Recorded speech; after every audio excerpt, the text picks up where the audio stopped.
Aquarius.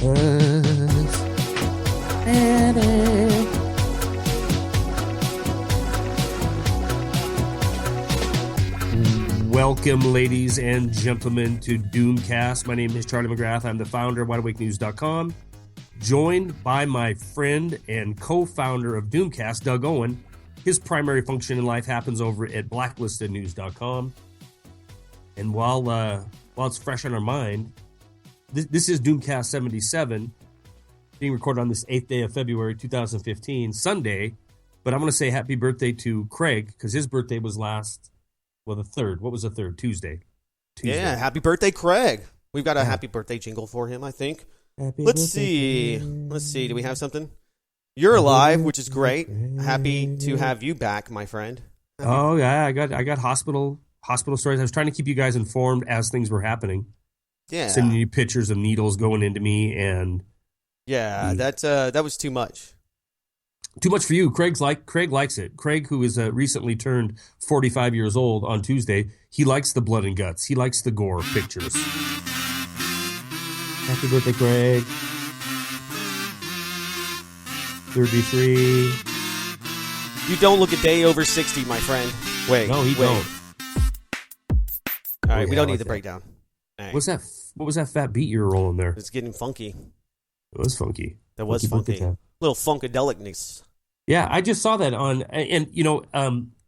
as we announced last week's program, that I'm going to be traveling pretty much the whole month of February, and I was hoping that I could do a Doomcast from down there, but I was completely underestimated, and I thought I didn't, but I completely underestimated how much was going to be going on in that 4-day period, and I'm just blown away by the service I had down there. It was unbelievable. Well, bring everybody up to speed that doesn't know what you have been dealing with, just to give a little summation, a little backgrounder. Yeah. Okay. Asthma onset at about the age of 41 or 2, I would say, with other complications with it, and mainly around the sinus area. And my local doctors here, Bozeman, Montana, they're great guys, but as in most doctors' offices in most towns, if you're not going to a specialist, and even if you are a specialist for asthma in my town, they're more looking at the cookie cutter thing. Come in, give you a puffer, and you're moving down the road. Well, after a couple of years of exacerbated symptoms and continuing to get worse, and emergency room visits and blah, blah, blah, I finally got a referral to a very prestigious respiratory hospital in Denver. And last week, from Monday evening until yesterday morning, I was down there being poked and prodded and tested, and to find out what I had and look at the best way to treat it. Now, obviously, I have asthma. I knew that going down there, but they spared no expense in CAT scans and blood tests and breathing treatments and breathing tests and airtight booths and exercise tests where they put you on a bike and then put a catheter directly into your artery, not your vein, your artery. So they can take 2-minute intervals. They can pull blood from you in 2-minute intervals while you're accelerating on the bike and while your heart rate's going up, and so they can see the oxygen that's truly flowing through your system. But anyway, long story short, many years worth of story cut short here. I have been diagnosed with a something called AERD. AERD. Okay. Which is two different names: AERD or the Triad, the Asthma Triad. But AERD is kind of the Triad. Not like the Triad, like you're thinking in China. Wait a minute. That's the Yakuza. Japanese game. No, that's Yakuza. Is Japan? Isn't the Triad China? Oh yeah, you're right. Yeah, no, this would be Triad, but that has to do with asthma. But AERD is aspirin exacerbated respiratory disease. AERD, which basically the aspirin at the front of that AERD is any NSAID. So any ibuprofen, any aspirin, anything that's a non-steroidal anti-inflammatory. That's what NSAID stands for. Causes me to need an EpiPen or epinephrine shot because it swells up my airways and it swells up my bronchioles in my lungs. And that is, Doug, that's something that came about with the sinus issue a couple years back and the asthma issue. These three things hit at once. It would have been sinuses first, and that's one of the pillars of the triad, or one of the characteristics of AERD is you have nasal issues that also bring on asthma symptoms, that also brings on this inability to have any kind of inset in your system. And when I was a big time runner guy, running a couple marathons a year and multiple endurance runs, we popped ibuprofen like Skittles, because you're always recovering and you're always running and you're sore all the time. So for most of my life, I've had no NSAID allergy, or no aspirin or no ibuprofen allergy, but it all came on all simultaneously. And it really took me going down there and talking to the leading doctor as far as AERD in the country goes, for him to put it all together and to make it make sense for me. But basically, he was able to look at my history and then the tests that we did down there, which, like I said, were numerous. And he was just, what was great about it is it's kind of like going from, peewee baseball to like the major leagues. There's nothing nothing could have happened down there that they have not seen before. So, where it was stumping our local experts here, or they may have even acted like it was just a pain in their butt, because they're all about, getting people in and out that office, and the tough cases they want to kick to someone else.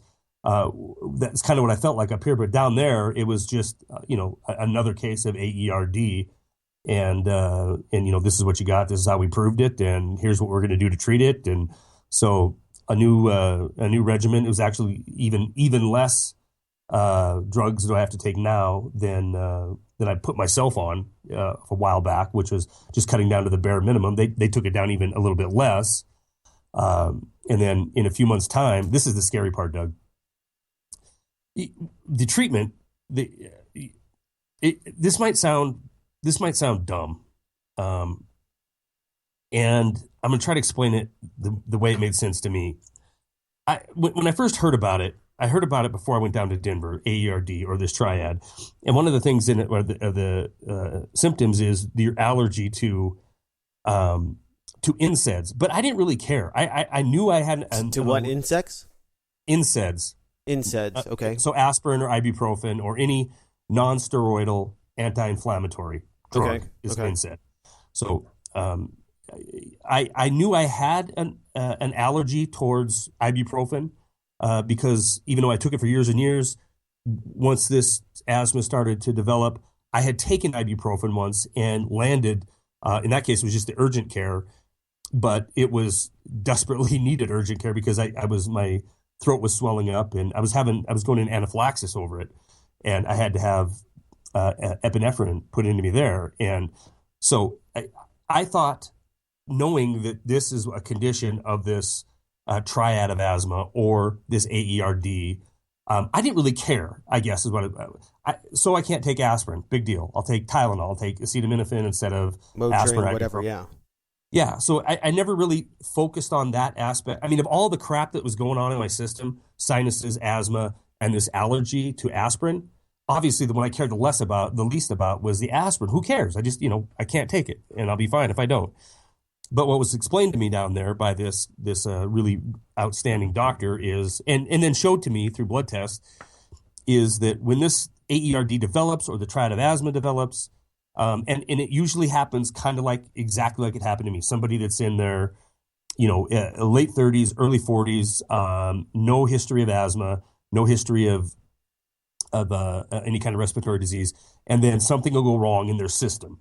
And it usually starts with sinus polyps, and from there it'll, and we're not talking most cases, it's like 1 in 100 will develop into this AERD. So not caring about the ability to not take aspirin anymore, I am sitting before the doctor, and he's he's saying, okay, this is what I want to do. I want to do A, B, and C to feel fully confident that your asthma is under control. And I want it a little bit better under control. And then I want you back down here because we're going to put you through a desensitization. I can't say the word. We're going to desensitize you to this allergic reaction to NSAID. So I have to go back down in a few months and go through this. But I did ask the question, why? I just won't take it. Why do I need to come back down for that? And he explained to me that this three-legged problem, which manifests itself with asthma symptoms and this inability to take any kind of NSAID, it has to be cured in order for that to turn the corner. So there's a potential that my asthma symptoms could just completely vanish once we do this cure. The treatment for it is ridiculous. It sounds ridiculous, but I took, the last time I was at urgent care and had epinephrine in my neck or my shoulder for my neck swelling up, I think I'd taken like 40 milligrams of ibuprofen. And the treatment is down there, it's like 1,000 milligrams a day for 2 days. And then, I think 200 or 250 milligrams for several months afterward, not at their facility. But you're watched for those 2 days. So if you go into anaphylaxis, they'll save your life.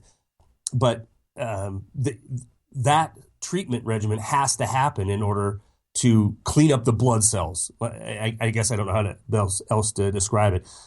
My blood cells have a very high amount of, I think it's a globulin that is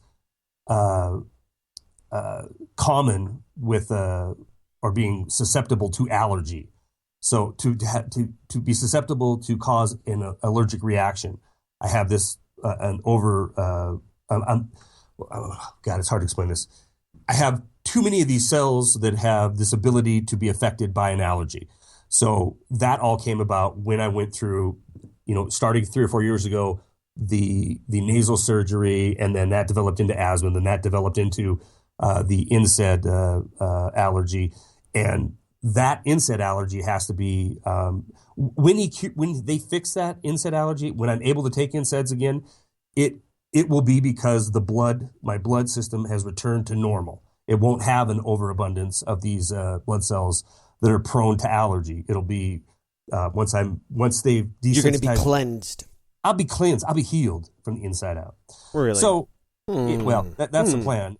And like I said, it was super beneficial for me to be down there. And I spoke to 5 different doctors in different disciplines, and 2 of these meetings were together. Doctors, patient, all together, and we're hashing this thing out. But what was beneficial for it is if you're listening to us and you're in a small town, maybe even if you're in big time Texas somewhere, and you're just going to a local clinic or a local allergy and asthma specialist, and you feel like you're on a hamster wheel because he points at a chart on the wall that shows a bunch of different inhalers you can take, but it isn't fixing your problem. That's kind of where I was at. But going down there and them laying out, no big deal. We're gonna take care of this. You've only, my lungs showed through all the CT scans we did into my lungs that there's some thickening in the bronchial walls, but nothing. It's obvious that it's all fairly new, like within the last 3 or 4 years, and which makes sense because that's how long I've been dealing with this. So the damage that's done is, it's not crippling. Minor, good, bad. No, the damage done is pretty minor. Now, well, that's good. Yeah. If I'd had like my brother who's had asthma his whole entire life, his CT scan would look a whole lot different because he's got 30 years of it. I've only had 3 or 4, so there's some scarring, there's some damage, but it is very much hopeful. So, and like I said, I've been feeling pretty good before I went down there, and I think a big part of it was figuring out what medicines. I've got 3 different doctors locally prescribing me, getting rid of all of them, down to the point where it's just the bare minimum. Prilosec for heartburn, and then minimal amount of maintenance for asthma type symptoms. I started to feel a lot better before I went down to Denver, but going down there and then, I guess the big thing, Owen, is this. Um, there's a confidence that comes with going through that process where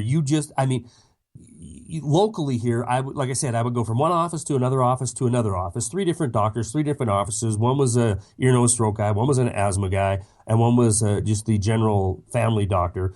And trying to get them to compare notes is almost, impossible to do. And so you're trying to tell one what the other said, and then you have the mix up of different treatments that they want to, run on you. So going down there, speaking to these guys who do this better than any place else on the planet, and having a consensus amongst these individuals, of what I have and how we can fix it. If nothing else, even if I have to be on some kind of inhaler for the rest of my life, there's a big peace of mind that comes with knowing. I know I don't have lung cancer. I know I don't have esophagus cancer. I know I don't have stomach cancer. I know I don't have some other kind of a matter of fact, one trip to the emergency room up here, they did a blood test and they said you tested positive for the markers for a pulmonary embolism. Oh no. That was here locally. So we did a CT scan that night at the ER, and I didn't have it then. My point is, I was kind of trying to keep in contact with you and birthday boy Craig, but the tests they were nonstop for 4 days, and it covered everything that there could possibly be between my sinuses and the rest of my respiratory system. Everything has been covered. Every test that can be done is done. So there's just, like I said, peace of mind knowing this is what it is, AERD. I'm not the first person to have it. I'm not going to be the last person to have it. It isn't extremely common with asthma sufferers, but there is a noticeable percentile that end up with it. And like I said, the good news is they got it figured out on how to deal with it. I am a little terrified of that treatment, which is, basically you're allergic to this, so we're going to give you a whole shitload of it. There's the treatment. For 2 days, we're going to just dump this stuff into you and force your body to not reject it. Sounds like a vaccine. Kinda. Yeah, kinda. Yeah. So that's what was that? That was like a 20-minute explanation. I was trying to be a little bit more brief than that, but I feel a lot more confident than I did before I went down there. Even though I was feeling better before I went down there, and I was backing away from some of the stuff I was on because I thought it was too much. Like I said, I feel after talking to these specialists, I feel a lot more confident about my situation, and I think it's gonna, just that alone made the trip worthwhile, and knowing that there's plenty of hope on the horizon for even more improvement in my breathing and my ability to do what I used to do, exercise wise, gives me great confidence and hope. So I'm all optimistic today. I'm not very doomy because I'm just coming off the heels of this week-long trip to this hospital. Well, I'm glad that they've been able to put a name to it. You've been able to identify it, and that was one of the things that we were concerned about. Is that when you go to so-called experts, sometimes there's a little bit of consensus, but it's that fake hope that they give you. Oh yeah, everything's fine, it's okay, don't worry about it, and right. Yeah, and this is the hell of it. Good. The hell of it is, and most people can relate. And I'm talking to this doctor down there, and we're talking about my history, and the military service came into it, and they're looking at that aspect of it. But to be honest with you, I don't. If it's service connected or not, I want to be able to treat it. But the truth of the matter when it comes to most people going to the doctor, I hate to say this, but I've had doctors tell me that 90% of the people that walk in are basically just wasting their money, because 90% of the stuff that people go to the doctor for, the doctor can't do anything about it anyway. Right. You go in there with some kind of a viral infection. Guess what? They can't do anything. It's just got to run its course. If it's a bacterial infection, well, they can give you antibiotics for it, and then keep going back. If you want to go through the process of paying for a test to make sure and get a culture to make sure it's a bacterial infection. In a lot of cases, the docs or the practitioners, they don't even know. They don't know if it's viral or bacterial. So they'll say, well, you know what? Here's some codeine cough syrup for your cough. Here's some antibiotics. We want you to have some antibiotics on board just in case it happens to be bacterial. But so a big majority of the time people go to the doctor, it's something that could just taken the day off work and stayed in bed, and the same exact result would have happened. But you got to get that doctor's excuse, otherwise it's an unexcused absence. See, Yeah. you got to go there, got to get the permission, and most people want something for their symptoms, right? I think that's what people want. Tamiflu. It's not going to stop you from getting the flu. This year, this probably only 3% of patients that get the flu jab are going to be able to, and this is according to the government, be able to or be effective against the flu.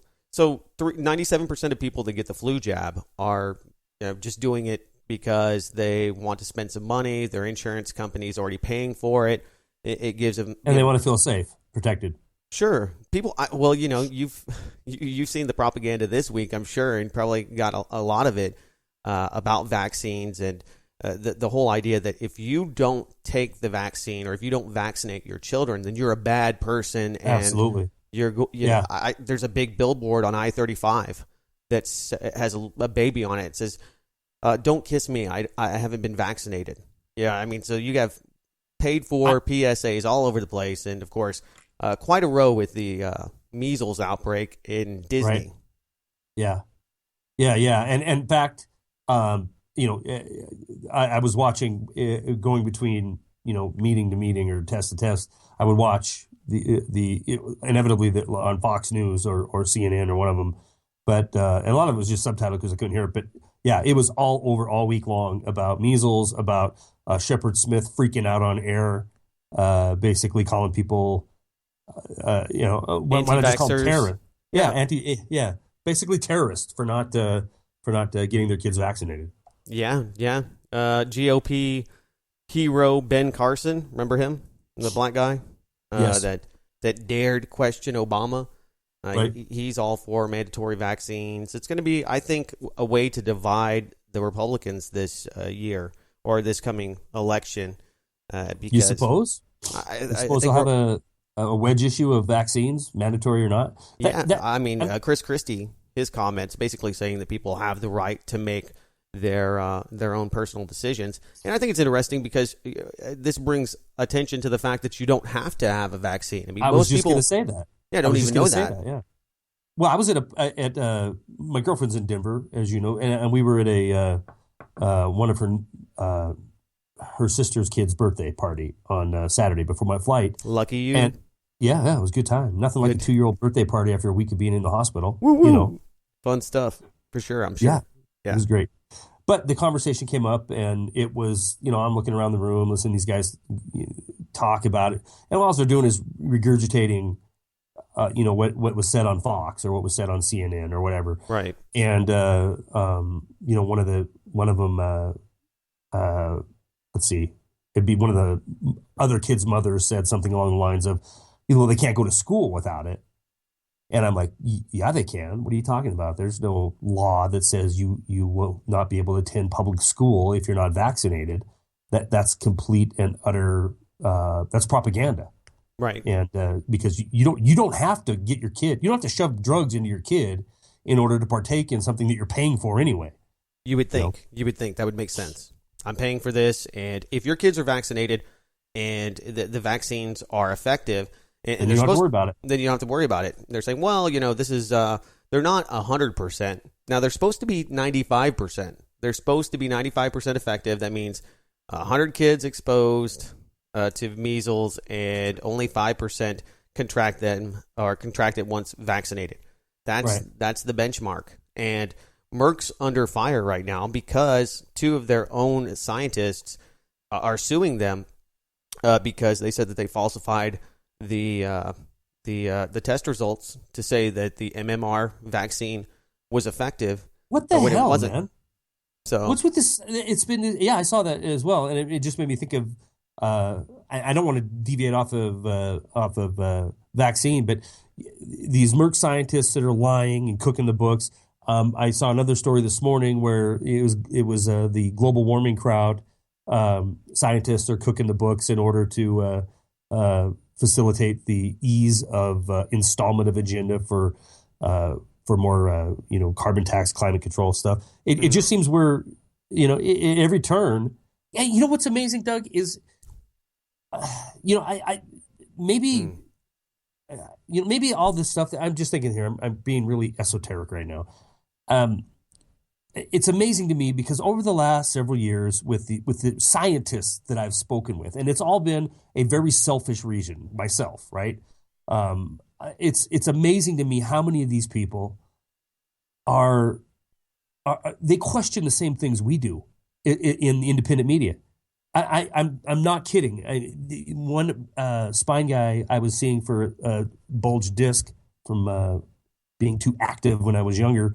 Him and I had an hour-long conversation about vaccines and about his thoughts are on it, and he's sitting there telling me how the information that's coming out that is sold to physicians isn't questioned, but it's really easy to look at these numbers and do your own research and figure out that this can't be true. I mean, this information that they're putting out there isn't reliable. But most doctors are not willing to stand up and, I mean, they might say something to a patient who brings it up or whatever. They might say something amongst themselves, but generally in a community, the community of, I guess, academics or doctors, most of them won't challenge it. But I find it amazing over the last several years. It's because they're believers and they're afraid that if they tell you, hey, look, the flu vaccine is only 3% effective, if that, right. Okay? They know that you're going to say, well, I thought this was science. I thought it was indefinite. I thought that this was, this is a real thing that's happening. I think it's a lot like airline pilots that would refuse to report any kind of a UFO. They don't want to challenge it because they don't want to lose their job because they make a lot of money and they probably owe a lot of money for that education. Well, yeah. So, I mean, once you go down that road, then people start questioning other things. Right. Oh, well, maybe this drug you're prescribing me isn't actually healthy. Well, great point. Then you're going to start saying, well, if Merck is lying about these vaccines and they're paying scientists to lie, then what else are they doing? How many of their other products are, based on falsified data? Will I really get a 4-hour erection with Viagra? Is that false advertising too? I don't know. I'm not there yet. I'm not there yet. We don't need those things yet. Craig, if you're there, and see, we just had a birthday for you, so you might be there. Maybe you can call in and give us the lowdown. That's Pfizer, actually. I don't think that's Merck, but yeah. I just wanted to get a Viagra joke in there. The little blue pill. Yeah, and that's what most people want. And when you look at the most profitable cures, ED, very profitable cure. Ebola, everybody that was chastising me about the big outbreak and that we were going to be in the martial law FEMA camps, which aren't too far away, really, but people jumping the gun, I think. Did you and I disagree on the? I mean, that's kind of fun. Of course, yeah. Well, everybody thought in the winter it was going to get worse because it travels. I don't think I disagreed with you, though. I don't think. We were talking about. I remember having multiple conversations with you about the ridiculousness of it. Because you've got, a half a dozen people that have been, I don't think we had that many in the States, did we? 4, maybe, that had Ebola, and there's a lot of hype behind it. But I don't know. I remember talking about it potentially could spread, and if the hype was what it was with a half a dozen people, what would it look like if you really had not even an epidemic? I mean, if you had 100 people in 10 major cities, so 10 people in each city. I mean, look at the freak out we had over the small number that we had. Can you imagine if we, times that by a factor of 10, and you'd still have something that is you're dying. You're a lot more likely to die in your car going to the emergency room to get tested for Ebola than you are to die of actual Ebola.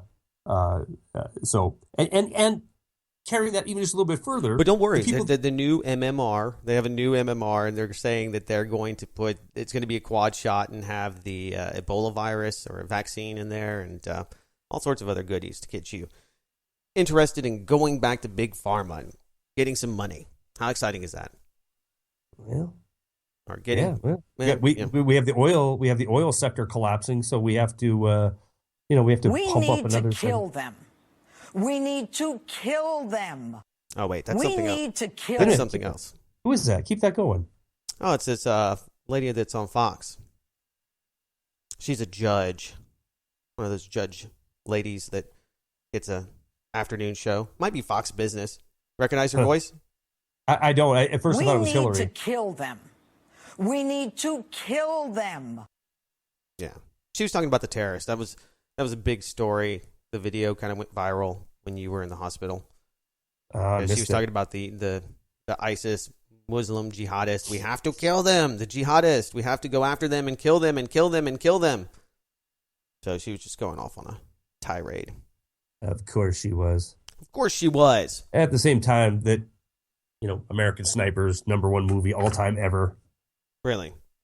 Oh yeah. Yeah. My kid went and saw it. I wasn't here. I was in Denver, obviously, and I did have a date night where we went to a dinner. Ooh. Yeah, well, much of a date night you can have when you're, doing that kind of thing. But have you ever been to a movie theater? Oh, yeah. There's Tally. A movie theater that has you eat dinner there as well. They serve you right there. It's pretty cool. Yeah, we have one called the Alamo Draft House. That's exactly what the brand or the same one we were at. So nice. It is. It sounded like you read it. It's kind of weird eating in the dark, though. I'm not really eating in the dark kind of guy, but whatever. And we could have went and saw American Sniper or was it Jupiter Ascending or something like that. And I just couldn't go watch American Sniper. And it was really weird because Doomer Carla wanted to watch. She first suggested American Sniper, thinking, that'd be more of a movie for him. And I'm like, I just can't. I can't watch it. I don't want to hear the heroics of somebody killing 163 people confirmed. And the question never being asked, why in the hell were we there in the first place? And would your kid be the kid getting shot in the heart if that was happening in your country, in your neighborhood, on your street? And so I want to see the movie because I've read a bunch about it and I've seen a lot of commentary on it. I thinking about doing that Saturday or Friday night was, I'll go see this Jupiter thing, and it was horrible too. But did you go see Sniper then? No, I haven't seen a movie in I don't know how long. I watch some television here and there, a few series, but nothing deep. I don't go out to the movies, especially now that we have Junior here. So, the chances are few and far between where we're actually going to get out there. And, there's just things I like to do a lot better. Yeah, and they're pretty much all crap. I don't know when the last time something came out that was just, made it worthwhile. Yeah, must-see TV. Yeah, I don't know. I don't know either. The last movie I saw was with my parents, and it was one of the Mission Impossibles, and it was an inside job. I think it was 3. It's fine. Yeah, I saw one of the fine drivel. Yeah, I mean, too much CGI, kind of unbelievable, but still, it's there. It's every okay. action movie now. Every action movie now looks like Transformers. It's shit going one way, 500 different directions at once, and explosions, and I sound like an old man. These kids. It has to be realistic. I mean, if it just too much CGI, it doesn't look real anymore. It looks like an animation. So, right. Yeah, yeah. I mean, there's nothing wrong with it. It's just that you can't really fully go into the movie. You can't really immerse yourself in it because it doesn't feel real anyway. It does, yeah, exactly. So, I mean, not that old James Bond's felt more real, but I think that... Well, looking at Lucas's Star Wars from when that came out, 76. It's been a while, yeah. And there was no CGI in that. I don't know. I remember then that it seemed very realistic. Even though some of it was obviously, Muppets or puppets or whatever, as far as some of the creatures, I mean, it didn't feel as cold and cartoony as CGI does now. Well, you have a higher expectation, I think, now than you did then. I want claymation. Yeah, there you go. Yeah. Yeah, you see that old stuff, and you're like, oh, man, it was so great. And then when you watch it again, you're like, oh, my God, how cheesy was it? But it just shows you that, you were able to suspend disbelief back then. Yeah. And you can do, I guess probably kids do that now, but it's hard for me. So what did your son think of the movie? What was his impression? What was his takeaway? Did he like it? Did he think it was great? Did he sympathize with the protagonist? I think he fell into sympathizing with the protagonist, feeling bad because he was having to make these horrible decisions and kill children. And then he himself gets killed at the end of the movie. I'm assuming it's in the movie. I mean, that is the story of him. He, getting killed by a veteran at a shooting range. But I didn't really. I mean, it was what was nice about it is that he did send me a message asking if he could go, and I'm like, he's at his mom's 800 miles away. I'm in Denver, and I was like, well, yeah. I mean, just go ahead, enjoy it, keep an open mind, whatever. I mean, he knows how I feel about it. We had a little bit of a discussion about it today, which is, because he knew I had the opportunity to go see it. And he said, you should have went and saw that. It was really good.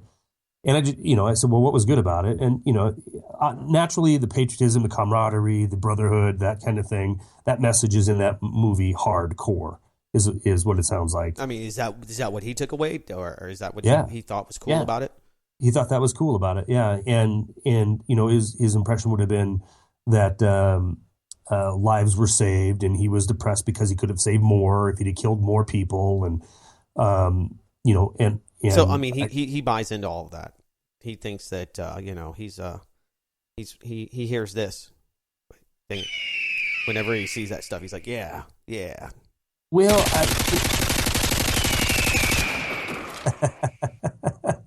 I love the gun. No, you know what? He hears it, and good, bad, or otherwise, because I'm his dad. Mm-hmm. I know he has a filter. Yeah, he puts it through. Because he'll say stuff to me sometimes that just is like, I mean, it sounds like it's me, like, oh, look at this false or this false patriotism bullcrap. He'll see a pickup truck rolling down the road with a teardrop American eagle, bald eagle, and the slogan "Never Forget" underneath it, and I'll hear him say, "Oh, sheeple" or something like that, But that's the thing is, look, I'm me trying to raise my kid to be open minded. Sure. He doesn't have to be a libertarian or I don't care what he is. And that's the most important thing. I think that people, they want to take their child and make them believe, hey, the New World Order, and explain all that to them. I think it's important to, lay that out there for them, but letting them make their own choices and giving them the tools to make the best choice possible, to make the best decision, to be able to think for themselves, to discern, to be able to use trivium, to use logic, to understand. You're exactly rhetoric. right. You're exactly right. And because if you don't do that, then you got an automaton, right? You could train your kid to, I mean, look at some of these father-son duos that go down shooting together. I mean, you could train your kid into being whatever you want in a lot of cases. But if you don't train them to think for themselves, then they're never going to succeed in that. And unfortunately, our society, our government, our establishment media, and I don't care if it's news or Hollywood, they're fulfilling the role in a lot of ways that I think some fathers and parents in general aren't. So they're Hollywood, Clint Eastwood, the American Sniper. There's a lot of people that went and saw that would rather cut off their own arm than question the validity of this movie or the actions that were portrayed in it, or even question deeper on why we were there. And God forbid they question, is that, heroic? Is that patriotic? Or is that murder? But so most people wouldn't ever go to that level because they get so immersed in popular culture that really kind of becomes almost apparent, and something that is above reproach. And in some cases, Doug Owen, it ends up being media, be it Fox News, CNN, whatever, all the way again to Hollywood, ends up being almost a deity that's put above parents, put above. So even if we have Joe Schmo out there that is trying to dropped little hints of, hey, this is where it's proven in history where our government's lied to us. And, we got to look at the other side of the coin. The people of Iraq, what would you do if they were rolling down your street? It almost gets to a point where some kids are looking at these type movies like American Sniper and seeing their parents in an unpatriotic light. And that's very George Orwellian 1984 type thing where, it would eventually, in Eastern Germany, it had half the people on the government payroll. Half the people they would work for the government one form or another, and most of them were just spying on their neighbor. So you had situations where an indoctrinated child would report on a parent because they said something that was anti. You're a thought criminal. You're a thought criminal. Yeah.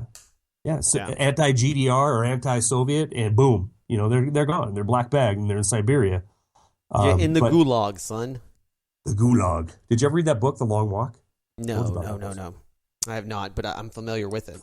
Well, don't. I'm telling you, don't, because I'm really highly disgusted. For those of you who did not hear that Doomcast, it was probably back in the 30s. No, it probably wasn't that. It was probably in the 50s. Yeah. I read a book called The Long Walk, a story of a Polish military officer who was captured during World War II by the Ruskies, and allegedly went through a couple of prison camps where he was tortured relentlessly to come up to give a confession, of which he never gave. And after his final court appearance or whatever trial in Moscow, he was sent to a Siberian labor camp, a gulag, deep in Siberia. And the whole premise of the book is, from that point on, is his big escape from him and 5 other individuals, escape from this gulag, and then walk an incredible 4,000 miles to where they cross over the Himalayas and come out into India, where he is finally, washes up in a British hospital, I believe. But book written, sold in like 30 countries, millions of copies, outstanding story. But the problem with it was the more I read it anyway, maybe this is my conspiratorial mind, the more I read it, Doug, the more I'm thinking there ain't no way that happened. There's just no way that could possibly happen. And it was one of those things on top of one, on top of another, on top of another, till the very end of the book, where they're about to come out of the foothills of the Himalayas. Here's one of the things that is impossible. They crossed the Himalayas in the dead of winter, came out on the warm side, and were walking into the green valleys of India, and they happened to watch a family of Bigfoots, and that they described them. These 8-foot tall, hairy creatures walking like men. They watched them for 2 hours, and then they went on their way. By the time it got to the Bigfoots in the book, I was pretty much already lost. Or I had lost all hope that this thing was, it was being sold as a true story, but I wasn't buying it. So some research after I was finished with the book, and sure enough, this guy's whole story has been debunked. He was in a Russian prison system, but he was released in 1942, and he might have very well had to walk from, somewhere Siberia back to his home in Poland. But maybe that long walk inspired him to write the book. I think so. And there were a lot of cases. I mean, in doing some study on that book, there was a lot of cases of political prisoners, their time running out, or their military prisoners, and they were being released. They would just release them. I mean, you're in Gulag number 712, and you're 15 miles north of the Arctic Circle. Okay, you're free. Go ahead. And they were on their own to get home. So a lot of individuals walked a long distance, or did the old hitchhike, try to get back to Poland or Germany or wherever. Yeah, it'd probably suck pretty bad, I'm sure. But, people were tougher then. They probably didn't mind at all. Wasn't that big of a deal. Well, maybe. I don't know. 60 below zero in 1940 and in 2015. Uphill both ways. No big deal. Yeah. No big deal at all, man. No big deal at all. Yeah, I just don't have time to read, especially fiction or, first-person accounts or personal not testimony, but just personal witness accounts. Yeah. Because what minimal entertainment I get between 2 jobs, being a ad hoc father and all the other things all the other hats I wear, it's just I've got to be careful. I don't think you're an ad hoc father. That's yeah. You're not you're a full on father. Full on, full time. That's full right. On. Yeah. Full Throttle. Full Throttle. I like history books. I like some fiction books. I do too, and that's why it's such a shame. It's just, people keep recommending things. I had a buddy that just bought me an annal of the Freemasons. Let's see, American Masonic Periodicals, 1811 to 2001, a bibliography of the Library of the Supreme Council of the 33 Degreed SJ. And he's like, I picked it up for $3. So if you don't like it, if it's ridiculous, I'm like, oh, what is it? Is it an actual story, or is it? No, it's the Annals of the Freemasons. So it's kind of a breakdown of meetings and things they did. Huh. It might be interesting. It might be interesting, yeah, especially if there was a 30. If they were 33 degree, allegedly super secret. Yeah, I think they just commit things when they're that. But I haven't even been able to crack it. It's still in cellophane. So I guess there you go. I don't know. Maybe it's not a great read because the prior person that owned it didn't bother taking it out of the packaging. So I don't know. Maybe he was waiting to get to that 33rd level before he had permission to open it. Maybe so. There is that. We did receive one generous tribute of support for the Doomcast this week, and I want to thank Sara K. You know who you are. Love her. You are the sole person that has supported the show this week and Blacklisted Radio, and your $50 will pay the Spreaker bill this month. So we are in the black, my friend. Not getting rich, not going to pay for all of your fancy aspirin treatment with it, but I guarantee you we're not going to do that. But it is a token, and I think I will share the bill on air when I get it, though, just so everybody knows what that, because I'm sure people are wondering what that's going to be worth, that week-long test. Oh, testing. Man, a week-long test?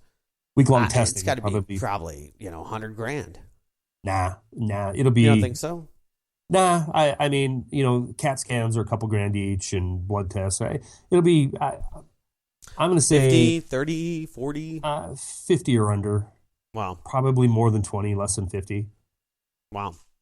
My son's operation cost $10,000 and it took literally 30 minutes. Yeah.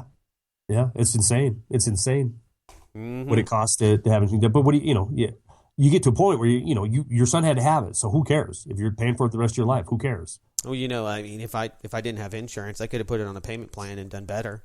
I would be done with it. That's a good point. Yeah. That's a good point. I mean, hospitals are as expensive as healthcare is getting. You can probably just afford to put a heart attack, $100,000 surgery or accident on a credit card. You'd probably be better off that way. I'll just put it on my American Express. Don't worry about that. Well, I don't think you're wrong. I mean, I think I don't either. Unless you're the only people that would probably benefit long term over a year to year, depending on what you're paying, I guess. But you'd have to have a lot of stuff. Now, if you have a chronic condition that requires constant medication, if you take crazy pills or anti-crazy pills, or if you have MS or something where it's $20,000 a month for the medication, right? Sure. Yeah, I could go on about it. I've ranted and raved about the freaking medical system. I did actually last week on the other show on Blacklisted Radio. Yeah. I want to hear how that went, but I'm going to agree with you first. I sat down with my boss, who's one of my best friends, and we tabulated it. What have I paid since I worked for this company, which has been like 13 years? What have I paid in insurance? What did the company pay in insurance? And Doug, I have, as far as medical issues go, I'm probably in the top 10 percentile, right, of it, over the last 3 or 4 years of medical needs that are outside of most actuarial tables, right, because of all the asthma and stuff. But even with that, we would still be money ahead by a long shot if we'd have taken that same amount of money out of my paycheck and that same amount of money out of the company and put it into a savings account. Or if we were self-funded, I guess, is an insurance policy, right? We'd be better off to go that route. It would have been the last time we checked this, it was almost 6 months ago, like $100,000 better off by just being self-funded. But what you're buying that insurance for, is the one or two guys out of your company of 100 or 200 that has the golden BB, the $1 million cancer treatment that, that goes on for a couple years. That's pretty much the only way. If you sit down and figure out how much you have paid and your company's paid to insure you and your family, right? I mean, you pretty much got to get into one of those catastrophes to even break even on the money that went into it. Right, and that's what everybody always tells you. Well, if you get into that accident, if you have that heart attack, if you get cancer, if you get some, then it's going to be worth it. You're going to wish you had it. And you know what? There's not a hospital in this country that wouldn't just take care of you and then figure out how to get you to pay for it. Well, yeah, and maybe, but the care that you receive might be pretty minimal, just depending. If you have great insurance, you're going to find that you're going to have a lot more drugs. They're going to be offering you a lot more assistance than if you don't have any money. They usually just try to push you on out of the way, but I've had family that was uninsured that got some pretty decent service, and there's a lot of people out there that are, that really want to serve those communities, especially here in Texas, because you have so many people that are illegal aliens that are working here, and people feel bad for them, and they're scared to go to the hospitals. They can and they can do it for free, but they don't want to get put on the radar. They don't want to pay taxes, so they don't want to get caught up or have to talk to a police officer. So, by and large, there's plenty of people that I see all the time that are more than happy to help you out and support you if you need that in the medical community. So, not always though. No, not always. You're right, but in the case where if you were in a bad accident and you have an ambulance hauling you to the emergency room, they're not going to. They're not going to ask if you have insurance. They're just going to take care of you and then try to figure it out. I mean, that's how, if it's a true emergency, and you're about to be coded, they're going to do whatever they have to do to keep you alive. But you're right. I mean, if you're trying to step to the next level of treatment on something that isn't, a critical emergency, then yeah, you probably are going to be a benefactor of having better insurance or a big fat wad of cash to go get that kind of help that you need. Right. But yeah, I mean, it's you get what you pay for, and you can get some pretty decent service in this country with no money, and it's going to be harder for average law-abiding citizens to not have insurance. It's going to be harder for you not to have a vaccine and not to have all of your medical records on digital files, thanks to that's, and I know we didn't get there from the vaccine, but we should have. I mean, that's where. If you just look at this in even a slightly broader picture with, the failures of Obamacare as far as at least driving the cost of insurance down and that kind of thing. And I know there's instances of people but how can it? Because you're bringing on people that you're bringing more people into the system. They're saying, well, you're already, the prices are so high because of the uninsured. That's absolutely, I don't think, true. I think it's a misnomer. The reason the prices are so high is because you have people that are paying for insurance and they're going to the doctor for every little thing, like you mentioned. I mean, bringing it back full circle, most of the time when people go to the doctor, they go there because they want an excuse for work. They want a drug that makes them feel better, or they just want to be reassured that they're okay and feel that well, comfort. I take it a step further than that. I do think there's a lot of people that I pay for this insurance, so I'm going to go. More power to them.